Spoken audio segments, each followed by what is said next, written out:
Assalamualaikum warahmatullahi wabarakatuh. Selamat pagi dan sekarang hari Rabu tanggal 29 Desember. Kita akan cek perdagangan pada hari ini ya, bagaimana keadaan portofolionya. Oke, sebenarnya tadi tuh udah dapat notifikasi banyak banget seperti biasa. Ini adalah perdagangan real yang saya lakukan terkait perdagangan saham di Bursa Efek Indonesia ya. Walaupun IHSG itu sekarang sedang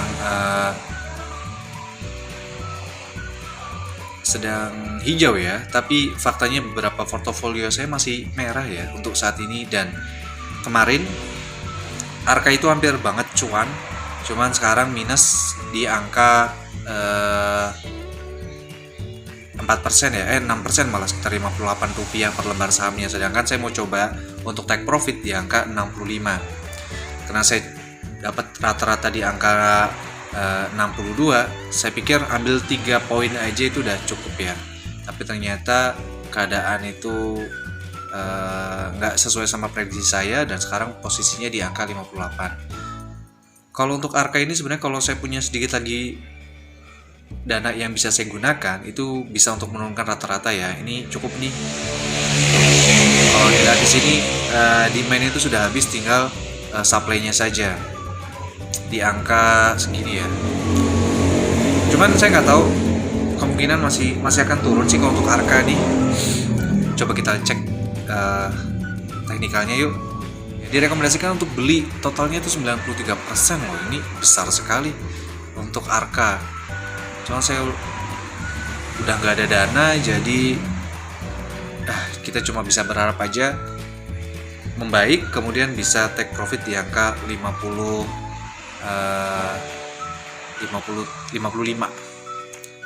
Oke, dan untuk saham selanjutnya ada di Kuas. Ini semakin tajam ya.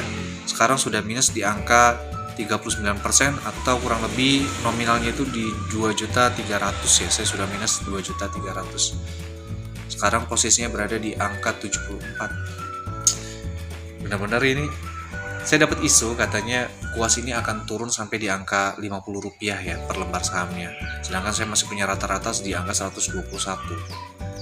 Ini agak riskan sih sebenarnya, karena saya ngitung berapa banyak dana yang harus saya keluarkan untuk menurunkan rata-rata, sedangkan saya sudah punya sekitar 495 lot.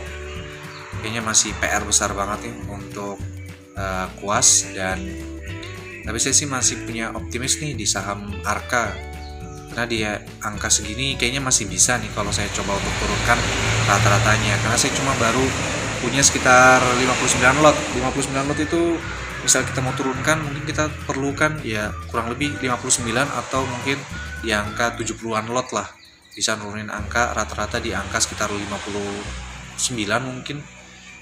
Oke. Kalau misalnya kita butuh sekitar 70 lot, kemungkinan kita butuh dana segar itu sekitar 300 sampai 500 ribu lah untuk nurunin rata-rata di saham Arka ini.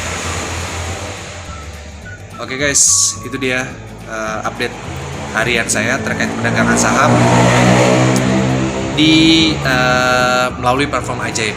Kenapa saya pakai platform Ajaib? Karena memang ini salah satu platform yang menurut saya mudah mobilitasnya ya. Selain mudah, enak aja tampilannya. Kita coba cek lagi. Iya sih, masih belum ada perubahan. Kayaknya akhir tahun ini ditutup dengan saham-saham portofolio saya yang merah semua. Oke, nggak bisa diperbuat karena emang kita nggak bisa mempengaruhi pasar. Karena saya bukan pemain besar ya, jadi nggak bisa melakukan hal lebih, hanya terkait memprediksi dan membeli saham-saham yang sekiranya bagus untuk saya beli. Oke, mungkin itu aja video singkat hari ini. Terima kasih buat kalian yang udah nonton. Buat teman-teman yang baru mau belajar untuk investasi, pastikan kalian pelajari dulu apakah itu saham, kemudian teknik-teknik tentang perdagangan. Yang paling penting adalah siapkan mental kalian, karena beberapa kerugian terbesar para pemain saham adalah karena ketidaksabaran mereka untuk pertama menunggu take profit, sama panik untuk cut loss ya. Jadi kalau saya sih kalau udah segini jangankan untuk cut loss, ngeliatin aja sudah udah ibaratnya udah biarin aja lah, karena saham itu kan sifatnya fluktuatif ya, bisa naik bisa turun. Jadi selama saham kita itu masih stabil untuk diperdagangkan, maksudnya tidak stuck seperti ini nih. Saya punya contoh saham BNBR, mungkin teman-teman ada yang punya. Ini awal pertama kali saya beli saham itu saham BNBR yang ternyata sahamnya itu saham tidur ya. Ini dia tidur lama banget. Dari kalau kita lihat perusahaan itu bener-bener tidur hampir berapa nih? Oh, setahun masih ada sih pergerakan dulu itu bulan Januari.